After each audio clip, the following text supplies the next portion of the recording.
Hey, jeg har lige en lille ting, jeg vil sige. Hvis man mangler inspiration til at lave noget til sin webshop, det kan også bare være til sin normale side eller et eller andet, så synes jeg, man skal følge en, der hedder Kasper. Jeg kan ikke udtale hans efternavn, men jeg skal nok lige skrive det nede under videoen her, når det er.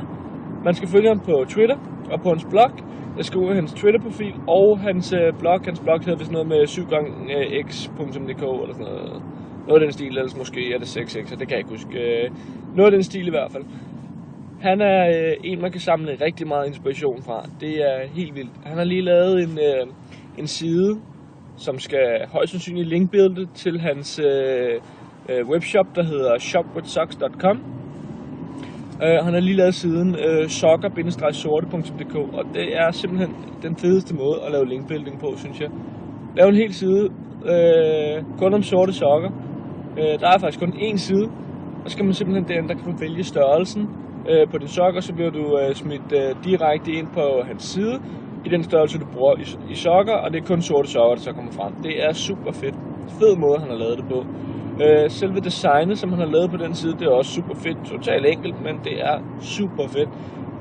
Så smut ind og se den side. Jeg skal nok også linke til den nede under her, fordi det er så fedt lavet, altså. Og igen, følg ham på Twitter. Han kommer med rigtig mange ting. Bare på hans egen shop, der har han ekstremt mange fede ting, hvor han lige midt inde i det hele, så har han lige en pil, der peger på et par sokker, hvor man tænker, hvad er der lige ved de sokker, hvad er der specielt ved dem, og man kan ikke lade være med at klikke på de skide sokker, faktisk. Fordi man tænker, at der må være et eller andet specielt ved dem, og så er du bare inde. Det er super fedt, altså. Det er helt vildt. Det er noget, man skal ind og se, altså. Der er ikke andet at sige der. Så det vil jeg sige, kom derind med det samme, få noget inspiration af manden. Det er det fedeste. Igen, jeg skriver det hele nede under her, så I nemt kan følge ham. Det var det, jeg havde lige for nu. Så have det godt. Hej!